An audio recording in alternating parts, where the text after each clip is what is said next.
Welcome to my another video. এই ভিডিওটা আমি যখন করেছিলাম তখন বাজে সকাল 6টা।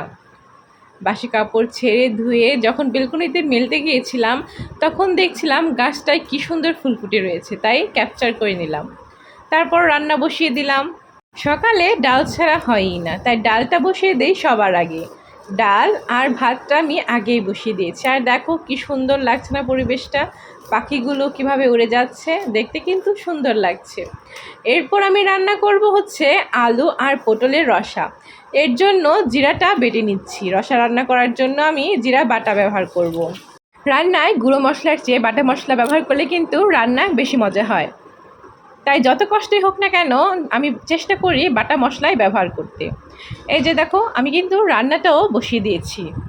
আমি অবশ্যই রেসিপিগুলো শেয়ার করব আমার অন্য ভিডিওগুলোতে। আজকে শুধু আমি শেয়ার করেছি সকালটা আমার কেমন কেটেছে। রেসিপিগুলো দেখার জন্য অবশ্যই কিন্তু কোজাগরিতে চোখ রেখো আর কোজাগরি ফলো করো, আর লাইক আর কমেন্ট করতে কিন্তু ভুলো না। আজকে আমি কী কী রান্না করেছিলাম কোজাগরি যারা ফলো করে কিংবা দেখে তারা কিন্তু অলরেডি জেনে গেছে, তবুও আমি এই ভিডিওতে একবার করে বলে দেব। রসাটা কিন্তু আমার রান্না হয়ে গেছে। তারপরেই আমি বসিয়ে দিয়েছিলাম টমেটোর চাটনি। টমেটোর চাটনি খেতে কিন্তু বেশ ভালো লাগে। আমার মতো কে কে আছো যে টমেটোর চাটনি শুধু খাও না, ভাত দিয়ে মিশিয়ে খাও?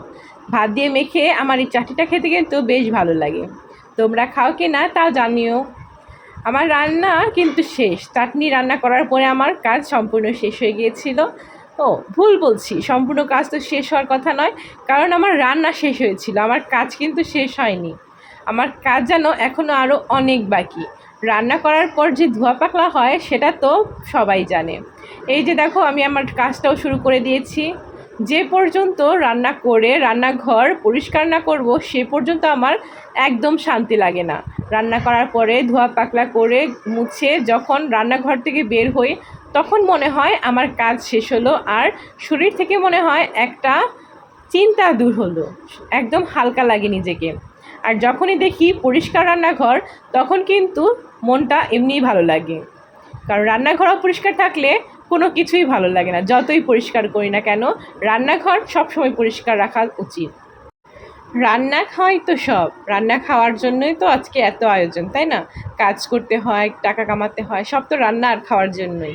যদি খাওয়া না থাকতো তাহলে তো কোনো কিছুই করার প্রয়োজন হতো না, কারো কাজ করার প্রয়োজন হতো না, কারো টাকা কামানোর প্রয়োজন হতো না।